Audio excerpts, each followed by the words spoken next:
Pakistan stands accused by its closest allies of failing to do enough in the so-called war on terror. But this nuclear nation is locked in a brutal war here in the tribal district of Bajour. In this two-part series, I've traveled through the tribal areas to witness the human cost and the reality on the ground for the Pakistani army. Bajour is now the front line in the Pakistani army's fight with the militants, and what happens in this battle could decide the fate of the war on terror in the tribal areas and across the border in Afghanistan.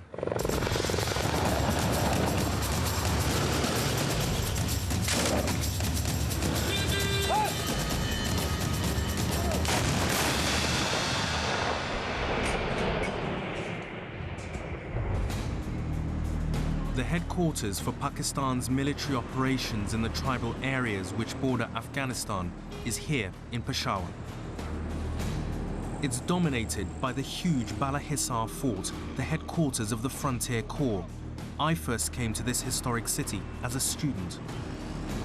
The Frontier Corps, along with Pakistan's army, is fighting the key campaign in Bajour. The increase in suicide attacks against the military means that the security is tight.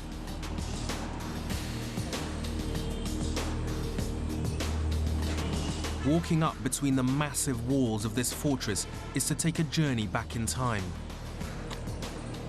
The size of the fort tells its own story of a violent and unstable region where for centuries rulers have fought insurgents and lost against a tribal society that has fiercely resisted outsiders. The British took it over in 1849 and established the Frontier Corps.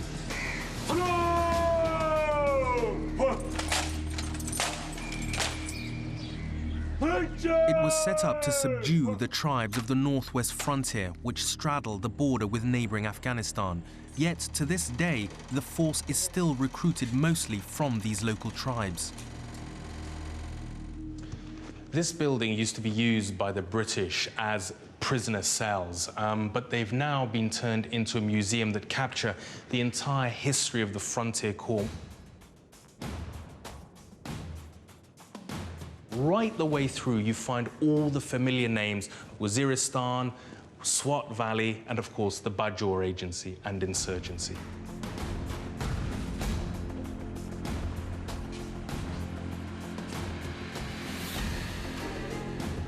Not all the visitors have been military men.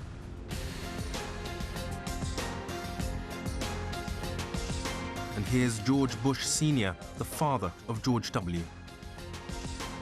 Now, this is where the gallows were, where the British used to hang suspected rebels and insurgents. It's a very big job. Leading the operations in Bajour is Major General Tariq Khan. He's been a soldier for over 30 years. He was born and raised in the tribal areas, so he knows the Maliks, who are the local tribal leaders.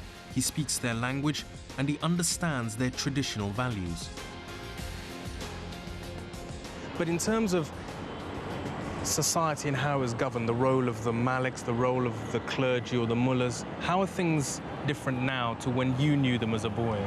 Well, basically, the role of the clergy was, it was insignificant. What's happened over the years is that the tribal Malik has either been removed or has become totally irrelevant, and the clergy have taken over. It has now become into an ideological thing to some extent. Because the mullah is all powerful. Because the mullah is all powerful. One of the things which I feel in defeating militancy and extremism, etc., is to fall back on one's traditional culture. People have to be affiliated with their past. Identity has to be established, and I think culture is going to show the way to society. As a bugle sounds the last post, it's easy to forget here in the fort the danger facing the men not far away in Bajour.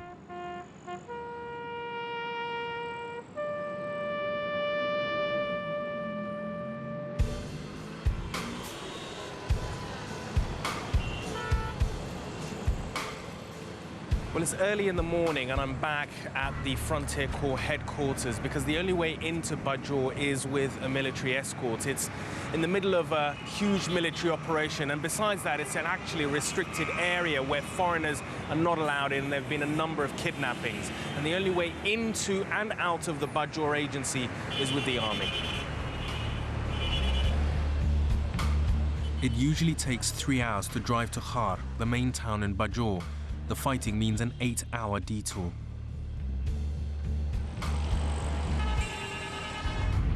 Al-Qaeda's number 2, Ayman al-Zawahiri, is believed to be hiding in Bajor, and like many foreign fighters, he's married a local woman.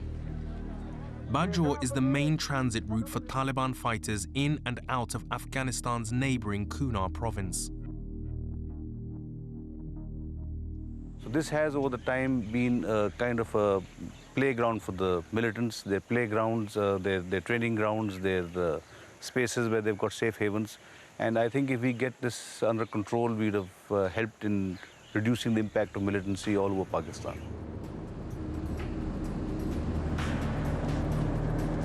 In October 2006, a religious school in Bajor was hit.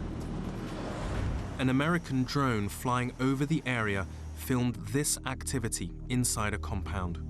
These men appeared to be undergoing some kind of guerrilla training, and the Americans believed 2 top Al-Qaeda leaders were also present. Local witnesses said the attack was launched by the Americans, but the Pakistani authorities took responsibility for bombing the school, killing close to 80 people. Thousands protested, and the reaction against America and Pakistan's government was led by Fakir Muhammad, the local commander of the Taliban alliance, Tariq Taliban. There were only young, innocent boys in the seminary, aged between 17 and 25. The youngest were only 15. Only one religious teacher was there. He was between 25 and 30 years old. The most important person here is Fakir Muhammad. He is number 2 to Baitul Masood of the Tariq Taliban movement which had started up. And he's the one who actually is resisting the army at the moment.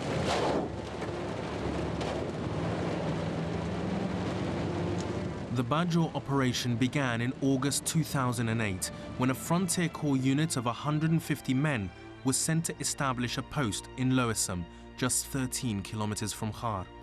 Within 2 hours, they were under attack by the Taliban and were soon surrounded.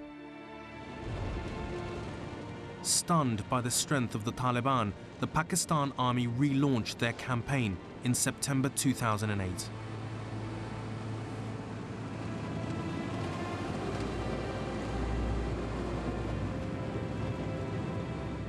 I arrive at Khar Fort as the real battle for Bajor is beginning. I'd expected it to be a series of raids, but was soon to discover it's a full-scale war. The army believes the battle here will be central to the fight against militancy in the region and the world.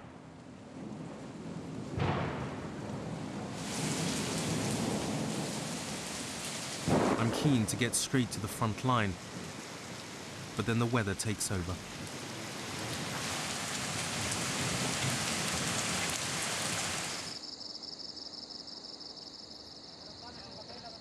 As the light fades and the rain stops, so begins the loud nightly routine of war.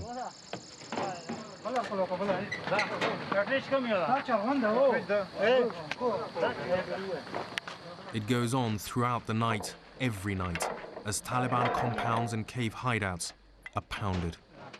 1761, elevation 301.